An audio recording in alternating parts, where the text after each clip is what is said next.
মই নৱজ্যোতি বৰা নতুন চিন্তালৈ আপোনালোকক স্বাগতম জনাইছোঁ।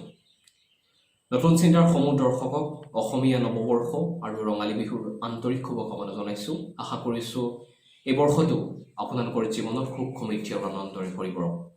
প্ৰিয় দৰ্শক, সমগ্ৰ ভাৰতবৰ্ষত 21 দিন লকডাউনৰ অন্তত পুনৰ দ্বিতীয়বাৰৰ বাবে দেশত 3 মে'লৈকে পুনৰ লকডাউন বৃদ্ধি কৰা হ'ল। এই লকডাউন খোলাৰ পাছত ভাৰতৰ ভৱিষ্যত অৰ্থনীতি কোন দিশে গতি কৰিব নিশ্চয়কৈ চিন্তিত হ'বলগীয়া বিষয়।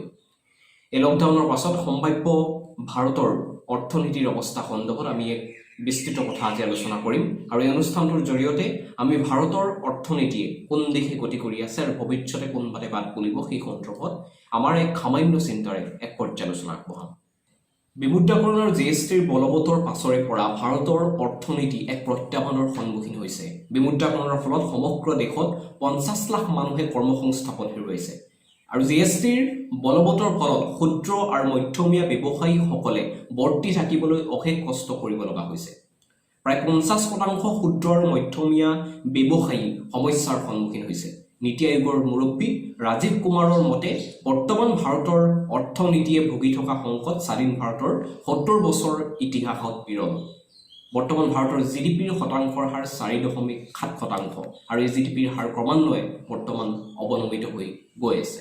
ভাৰতৰ অৰ্থনীতি এনে গভীৰ সংকটৰ মাজেৰে গতি কৰি থকা অৱস্থাতে বিশ্বত ত্ৰাসৰ সৃষ্টি কৰা কৰোনা ভাইৰাছৰ ব্যাপক সংক্ৰমণৰ প্ৰভাৱত সমগ্ৰ ভাৰতবৰ্ষত 21 দিনীয়া লকডাউন ঘোষণা কৰিব লগা হ'ল আৰু এই লকডাউন পৰিসমাপ্তিৰ পাছতে বৰ্তমান আকৌ 3 মে'লৈকে লকডাউন বৃদ্ধি কৰা হৈছে।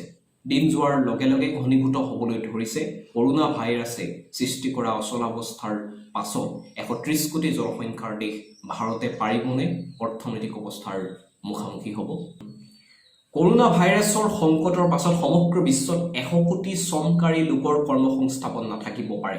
ইতিমধ্যে দেশৰ বিভিন্ন উদ্যোগ প্ৰতিষ্ঠানে তেওঁলোকৰ শ্ৰমিক কৰ্মচাৰীসকলক বিশেষকৈ অসংগঠিত শ্ৰমিক কৰ্মচাৰীসকলক কাম এৰি যাবলৈ বাধ্য হৈছে।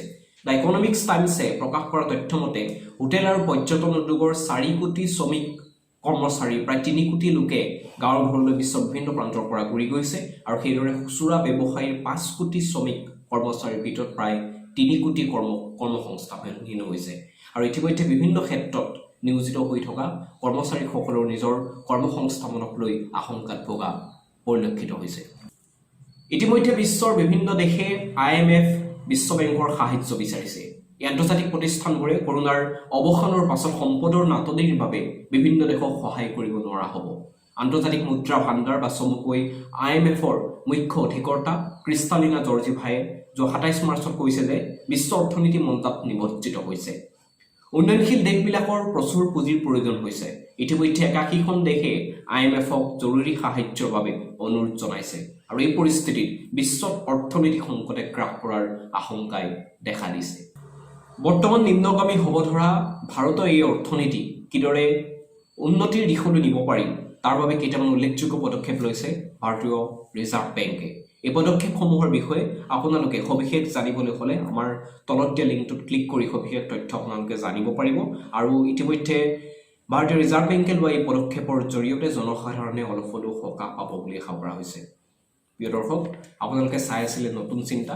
যদি ফেচবুকত চাই আছে তেনেহ'লে আমাৰ নতুন চিন্তা পেজটো লাইক কৰিব আৰু যদি ইউটিউবত চাই আছে তেনেহ'লে আমাৰ চেনেলটো ছাবস্ক্ৰাইব কৰিবলৈ নাপাহৰিব।